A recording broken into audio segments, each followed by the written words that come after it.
They get connected with themselves as opposed to being disconnected from themselves when we're hit with so many different distractions in life. I believe that when you find your truth and you make decisions based off your truth, you're a more congruent leader.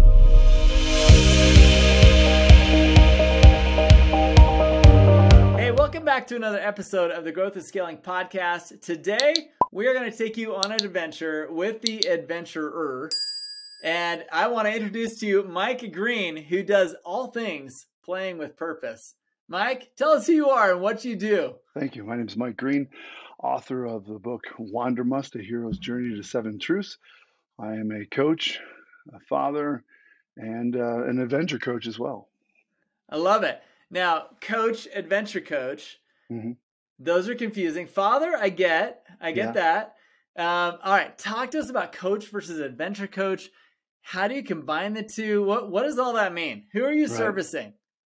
Well, most people are familiar with the coach in business. I coach individuals both face-to-face and on Zoom, of course, or even on the phone. And they're mainly sitting down. I'm sitting down.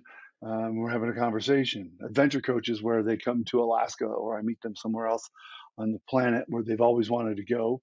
A lot of people think about Indiana Jones movies and think, I want to go to Petra. They want to see where Indiana Jones was filmed. Right. That's been a goal of theirs for their lives.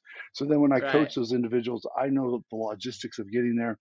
As we experience that, I coach them when we do that. Or when they come to Alaska, where I'm living currently, I take them into the bush to do backcountry experiences, fly fishing excursions, or even sea kayaking. And throughout that experience, I coach them as well, mainly because we're far, far away from any distraction such as a tablet, a phone, or anything like that. They get connected with themselves as opposed to being disconnected from themselves when we're hit with so many different distractions in life. And why does that matter? Tell us about what you see when you help people kind of detach from their work and their business and kind of attach themselves to who they are at their root. Yeah. Well, it's a very, very powerful experience for many of my clients because we're so used to, if I'm not getting what I need, I grab my phone and I look for a like, or I look to like something, for example, or I really need to take time for myself, but I keep getting these emails of these things that are so-called important. And they're now given themselves the gift of being with themselves. And frankly, it's probably the most scary thing that people experience when they're with me is now I have to be with myself and my thoughts. And we do a lot to avoid that.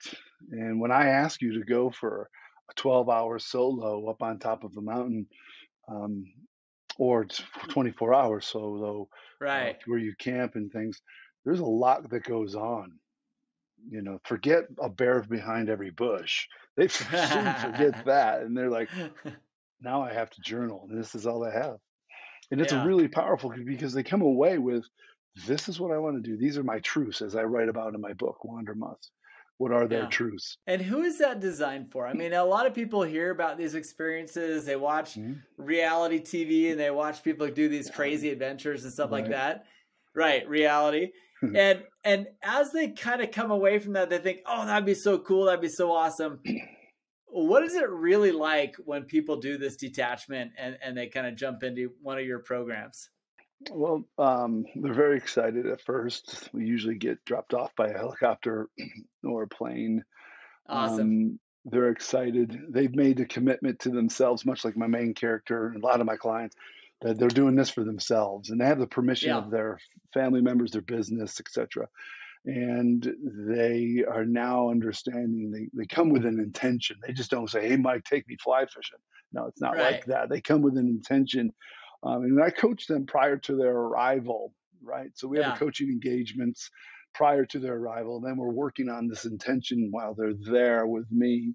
And it's not like 24/7 coaching. I might ask you a question in the morning about what's the metaphor with what we're about to do. We're going to go hike to the top of that peak, for example.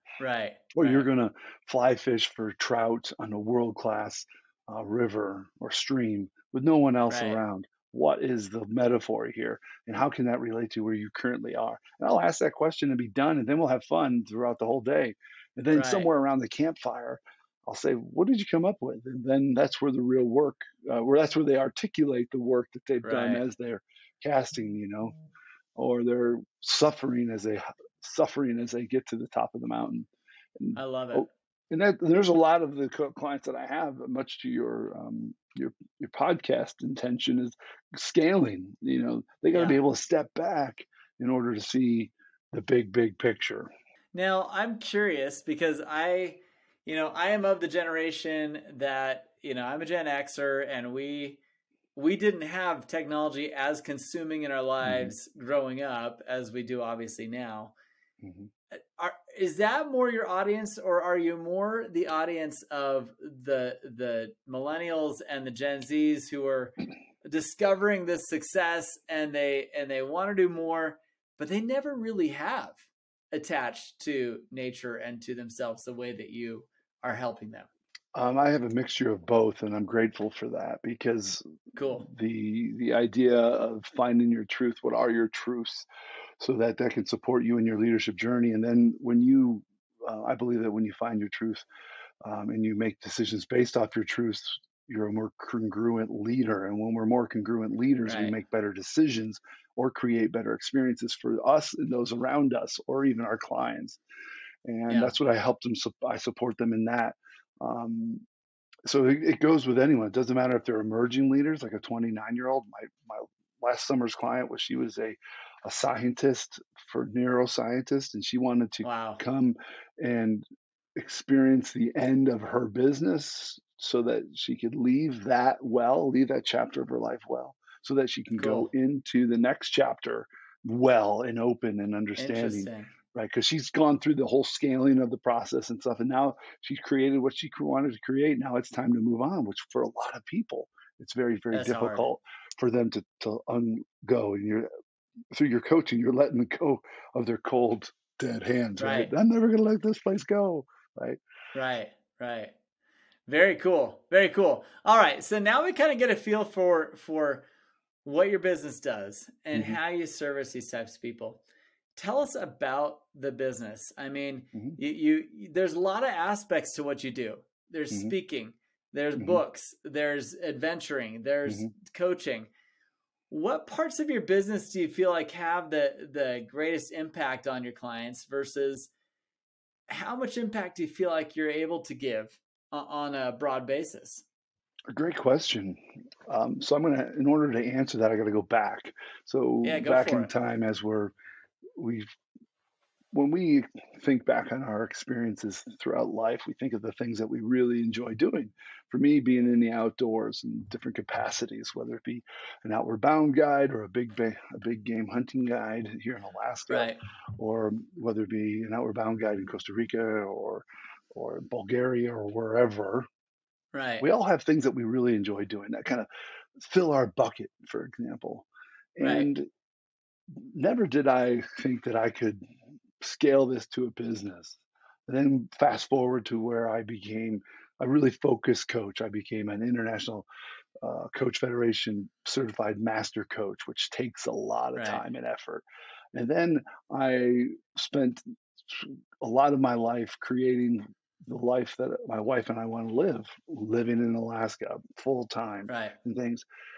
I never had a coach that could support me. And oh, by the way, you could take those passions that you have, put them all together, and create a business.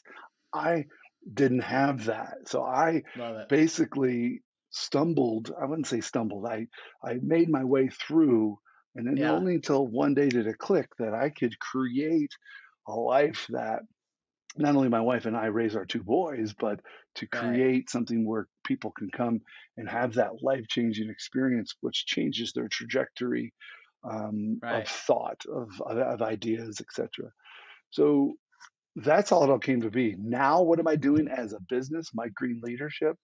Yeah. I'm scaling it to hit more people at once. For example, doing keynotes. I just did a keynote down in Anchorage, for example, to over 250 people. And people came Right. up to me and said, "Thank you for having a conversation with me about me, just Right. about me. That's it. They were like very powerful questions in there, and I give them Yeah. a sheet to work through, and they work through it as we have a conversation.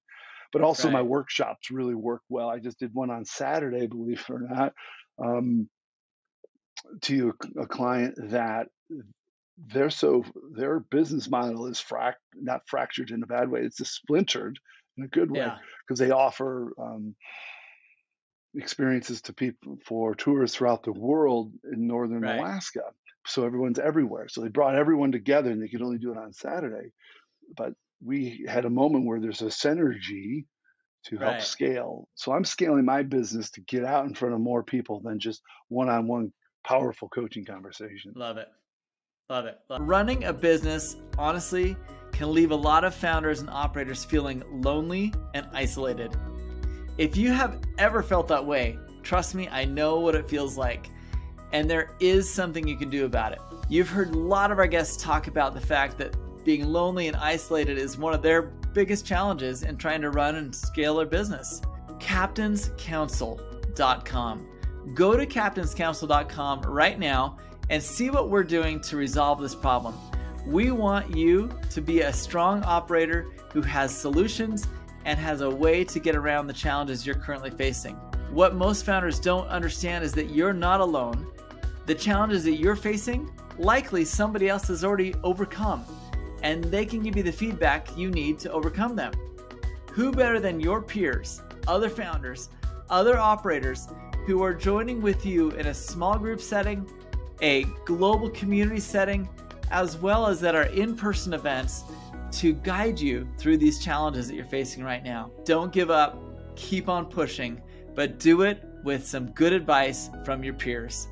Go check it out at captainscouncil.com and let me know what you think about the offering. We can't wait to see you there. Love it. Yeah, obviously the one-to-many is where we all want to be, right? Is Right. how do you spread yourself to more people, and it's not always to one-on-one. However, one-on-one is a very, very powerful environment to grow somebody. So tell us about your journey to grow one to many through book, through speaking, through what you've been doing with your workshops and things like that. How has that enabled you to feel like you have been a bigger impact as opposed to just the one-on-one stuff? For me, I'm grateful to have the honor and the privilege to coach somebody. And Yeah. there's a feeling of I'm a driven individual, so I felt like I created something for them, and I can check that box that I, I Right. supported someone's journey today. And Right. now, having been a speaker, having facilitated leadership courses before about other Yeah. people's content, something I didn't create, for example, right? Right. Now Right. being able to scale that for myself without Awesome. diluting who I am, how I show up, right? Because you get Mike Green in a coaching conversation. This is Mike Green in a coaching conversation. You get Mike Green in front of 220 people. I'm still me without Right. watering it down, for example. And Awesome. in order to do that, though, I must say I had to hire the right people, right? Yeah. I don't make great PowerPoints. I can do it, but I hire good people, great people. That's Right. Right. key. You got to hire the right people. And I would also encourage, I want to also say very, very strongly, hear me when I say having those expectation conversations at the beginning. This is why I'm Right. hiring you. Can you meet and exceed this expectation? It doesn't matter if it's a simple PowerPoint presentation or Right. hiring my own coach, right? This is what I'm hiring you to do. Can you help me get there? Or join in a mastermind group, right? Yeah. This is why I'm here, everyone. Can you support me? Yes or no? And those are those Right. crucial conversations that you need to have on the front end in order to scale, blossom, and things. Because I love it. you got to draw or you got to connect through those expectations. 100%. You know? 100%. Now, a lot of the people that you bring on your journeys and on these adventures, a lot of them have either experienced a great deal of success or growth, Mm-hmm. and some of them are dealing with huge challenges. Mm-hmm. What do you feel like is the end result you want both of those types of people to achieve? And how do you see the difference between someone on a growth journey and someone on I got to get over a challenge journey. Well, both have something in common. They have to get out of their own way, number Ooh, one, I like that. right? Yeah. So, for example, the individual that is, as you say, struggling to scale their business or reach that mark that's very important to them. Or Right. one of my clients last year, I had literally sold his huge company for a huge amount of money, and it was like, Yeah. now what? Right? I'm going to start my own business to do it my own way. And first, Right. they just got to get out of their own way and say, yeah, this is a struggle, but this is for a reason. What is it trying to Right. teach you or ask you? And that's a Right. powerful question right there. What is this situation trying to teach me or ask me? And those still hold great value to those individuals when they're ready to hear it. So first, get Right. out of your own way. You know, that self stop. What I mean by that, for an example, is the self negative talk, right? The Sure. negative talk or Sure. the negative stories you're telling. Oh, this will never work, or Right. no one will want to buy this, or am I charging too much or charging too little? These things, right? Right. Once you Right. become strong in your thought, you show up differently. When you show up differently, people want to buy confidence. People want to buy Totally. certainty, for example. And if you come saying, "Well, you know, we're gonna do this, This folks," may help. Yeah. yeah, all right, Right. right, and right. I mean, that's great stuff because I tell people that a lot. Just be aware of your language. Just be aware Yeah. of your language and those around you, and then come back and talk to me. We'll see, have a conversation. What other common threads do you see in helping people kind of overcome their challenges and finding that path out or the path above where they're trying to be? Give themselves permission to celebrate, right? Okay. And create small incremental steps along the way. The Kaizen effect, right? Small incremental steps make a big difference over time.